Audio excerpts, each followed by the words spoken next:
Hello friends, welcome back to my blog. আশা করি সবাই ভালো আছেন। আজকে আমরা আই পড়ছি কৈলাসহর আইয়া একটা গ্রামে আইছি যেখানে মেডিকেল ক্যাম্পিং হইতেছে। ওইখানে আইছি। ওইখানে এসে আমার মানে দৃশ্য দেখে সেরা মানে কি বলুম, বলার মতো কিছু নাই। আমি দেখেন এই জায়গাটা, দেখেন সব সবজি সবজি, এখানে খালি সবজি ক্ষেত সব, বুঝলেন, সব ওই যে সবজি ক্ষেত। তার লেগে আমার গ্রামের যে পরিবেশটা খুব ভালো লাগে। যেখানে যাও সবজি মানে প্রচুর অনেক রকমের সবজি থাকে এখানে, মানে গ্রিন সব দেখতে ভালো লাগে। তার লেগে আমার গ্রামটা ভালো লাগে, বুঝলেন না। আর আজকে এই জিনিসটা আমার কোন, জিনিসটা কি, কে কে কইতে পারবো এই জিনিসটা কি? আমরা সময় আমরা দেখছি, নতুন জেনারেশন তারা তো কেউ দেখছই না এই জিনিসটা।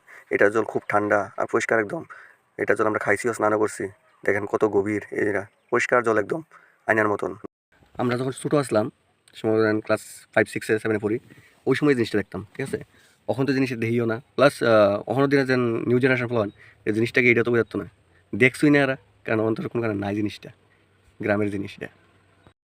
আমরা মামাসিরা এই যে কুয়ার থেকে জল উঠে সেরা কত দূরে দূর থেকে জল আনতো, হ্যাঁ, বাইক লাইতো। আর ওখানে তো ঘরের কোনার মধ্যে গেছে কল, তার লেগে অনেক এটা কুয়া দেখাও জানা, ঠিক আছে। আমরা এটা কুয়া নামে তো জানি।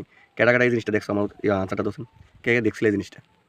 যে যে দেখছো কমেন্টসের মধ্যে খালি লেখো ইয়েস নো, দুইটা দিয়ে আনসার দাও, কে কে এই জিনিসটা দেখছো তোমরা।